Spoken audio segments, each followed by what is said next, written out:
Bonjour Jean. Donc, Bonjour. présente-nous tes livres. Alors, moi, je suis écrivain, mais essentiellement poète et traducteur de poésie. J'écris de la poésie depuis très très longtemps. Ceci, Lumière du silence, est mon dernier recueil paru il y a quelques années.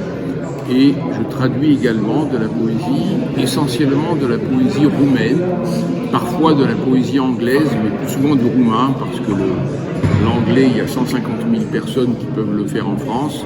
Le roumain, on est un peu moins de 5, je crois, en France. Donc il me semble plus utile à traduire du roumain qu'à traduire de l'anglais. Je traduis des poètes contemporains. Alors j'ai apporté ici quelques livres.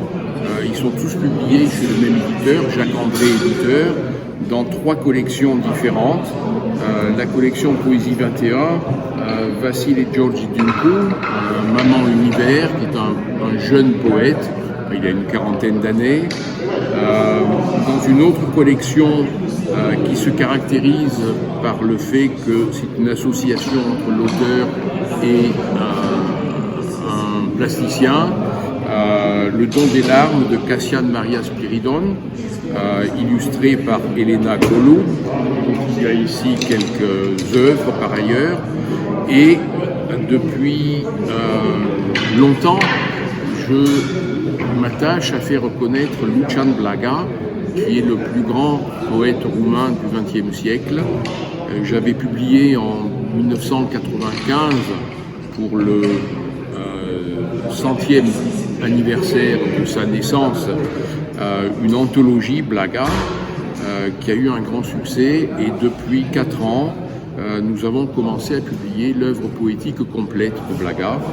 Ceci est le tome 4, il y en aura 13, et je l'ai reçu hier soir, donc il est tout frais, l'encre est à peine sèche. Je voudrais dire que ça me paraît très important de traduire du roumain, parce que la Roumanie fait partie de ces pays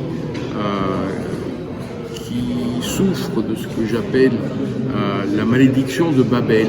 C'est un pays dont la langue n'est pas une langue internationale, une langue qu'on apprend peu en France, et de moins en moins, et donc c'est une langue qu'on traduit peu et de moins en moins, en particulier la poésie, qui est une forme marginale dans l'économie marchande de l'édition. Et s'il n'y a pas de traducteur, eh bien les poètes, les auteurs étrangers restent complètement inconnus.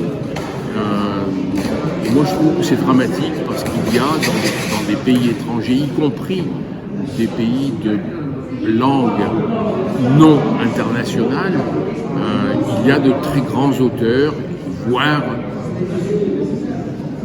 des monuments de la littérature qui, sans traducteur, demeurent complètement inconnus. Et s'agissant d'un auteur européen, il me paraît très important de faire connaître au public francophone européen les auteurs d'autres aires culturelles de ce continent, parce que sinon, on ne connaît pas l'Europe. Alors, tu seras présent en janvier 2021 à la manifestation Les 3 jours des métiers d'art. Peux-tu nous donner ton analyse et avis sur la situation des artistes en cette période? Alors, oui, j'ai été invité, et j'en suis très heureux et reconnaissant, à participer à ces journées des métiers d'art au mois de janvier 2021. Alors la littérature, c'est pas un métier d'art où on l'entend habituellement, c'est pas un artisanat, encore peu.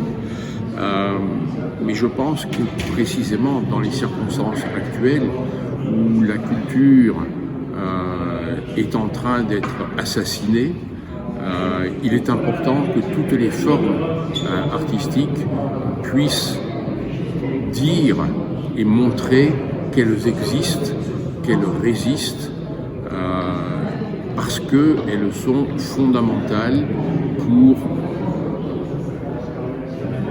je dirais, le bien-être intellectuel et psychique des gens. Donc, habituellement, je sais qu'il n'y a pas d'écrivain dans ces journées des métiers d'art, et je suis très heureux que l'an prochain, je pourrai être l'un de ceux qui présentera la littérature comme une forme importante de l'activité culturelle dans ce pays. Merci beaucoup, Jean. Merci Faustine.